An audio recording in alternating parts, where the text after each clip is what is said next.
ಕನ್ನಡ ನಾಡಿನ ಜೀವನದಿ ಕಾವೇರಿ. ಇಂತಹ ನದಿಯ ಬಗ್ಗೆ ಪ್ರಬಂಧ ರಚನೆ ಮಾಡುವುದು ಹೇಗೆ ಅಂತ ನೋಡೋಣ. ಮೊದಲ ಬಾರಿಗೆ ನನ್ನ ಚಾನಲ್ ಅನ್ನು ನೋಡ್ತಾ ಇದ್ರೆ ತಪ್ಪದೆ ಸಬ್ಸ್ಕ್ರೈಬ್ ಮಾಡಿಕೊಳ್ಳಿ, ನೋಟಿಫೈ ಆಗಿ ವಿಡಿಯೋಗಳ ನೋಟಿಫಿಕೇಶನ್ಗಾಗಿ. ಹಾಗೆ ವಿಡಿಯೋ ಇಷ್ಟ ಆದರೆ ಒಂದು ಲೈಕ್ ಅನ್ನು ಕೊಡಿ, ನಿಮ್ಮ ಲೈಕ್ ನನಗೆ ಪ್ರೋತ್ಸಾಹವನ್ನು ಕೊಡುತ್ತೆ.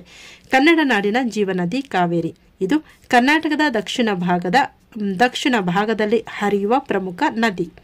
ಕಾವೇರಿ ನದಿಯು ಕೊಡಗು ಜಿಲ್ಲೆಯ ಬ್ರಹ್ಮಗಿರಿ ಬೆಟ್ಟ ಸಾಲಿನ ತಲಕಾವೇರಿಯಲ್ಲಿ ಹುಟ್ಟುತ್ತದೆ. ಭಾಗಮಂಡಲದಲ್ಲಿ ಕಾವೇರಿ ನದಿಗೆ ಕನಿಕೆ, ಜ್ಯೋತಿ ಎಂಬ 2 ನದಿಗಳು ಸೇರುತ್ತವೆ. ಇದನ್ನು ತ್ರಿವೇಣಿ ಸಂಗಮ ಎನ್ನುತ್ತಾರೆ.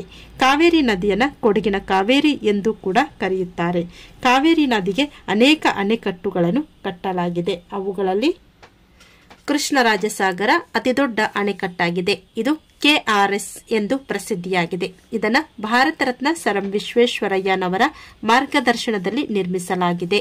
ಇದರ ನಿರ್ಮಾಣಕ್ಕೆ ಕಾರಣ ನಾಲ್ವಡಿ ಕೃಷ್ಣರಾಜ ಒಡೆಯರ್.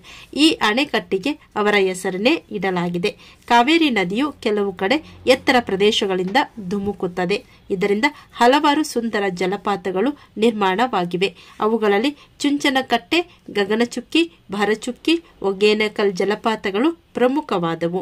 ಮಳೆಗಾಲದಲ್ಲಿ ಧುಮ್ಮಿಕ್ಕುವ ಜಲಪಾತಗಳ ನೋಟ ರಮಣೀಯವಾಗಿರುತ್ತದೆ.